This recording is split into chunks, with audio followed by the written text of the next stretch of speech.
যাবে না, বদলালে ফাঁসি দেওয়া হবে। তো ভাই আপনি যদি একটা নতুন, আমরা যদি একটা সংবিধান বাতিল করে দিই, বলে যে আমরা বিপ্লব করেছি, এরপরে আমরা একটা কনস্টিটিউয়েন্ট অ্যাসেম্বলি করি, তারপর একটা সংবিধান করি, আচ্ছা ওরা যদি কোনোদিন আবার ক্ষমতা আসতে পারে এর সবই তো বাতিল করে দিতে পারে, তাহলে আপনারা আবার ফাঁসি দিতে পারে, এই আলোচনা করার মানে আছে নাকি?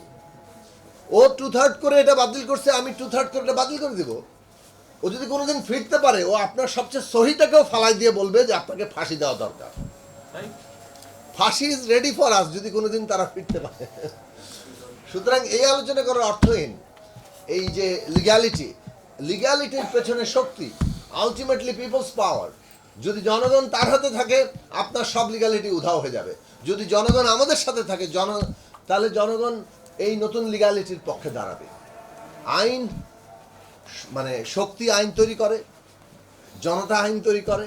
সুতরাং আইনের বিষয় নিয়ে আমার মনে হয় এই তর্কে ঢোকার কিছু নাই যে সংবিধানের ভিতরে এটার আসলে স্কোপটা কতটুকু।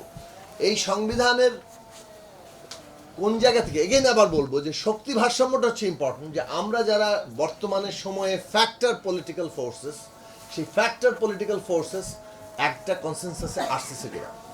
এই কনসেনসাস বিল্ডিং হচ্ছে এই মুহূর্তে নতুন রাষ্ট্র নির্মাণের সবচেয়ে গুরুত্বপূর্ণ অংশ। যে ঐক্যমত্য তৈরি হয়েছে এগেইনস্ট ফ্যাসিজম, সেই ঐক্যমত্যকে নতুন গণতান্ত্রিক রাষ্ট্র নির্মাণে রক্ষা করা, তাকে একটা সত্যিকার অর্থে গণতান্ত্রিক বন্দোবস্তের জন্য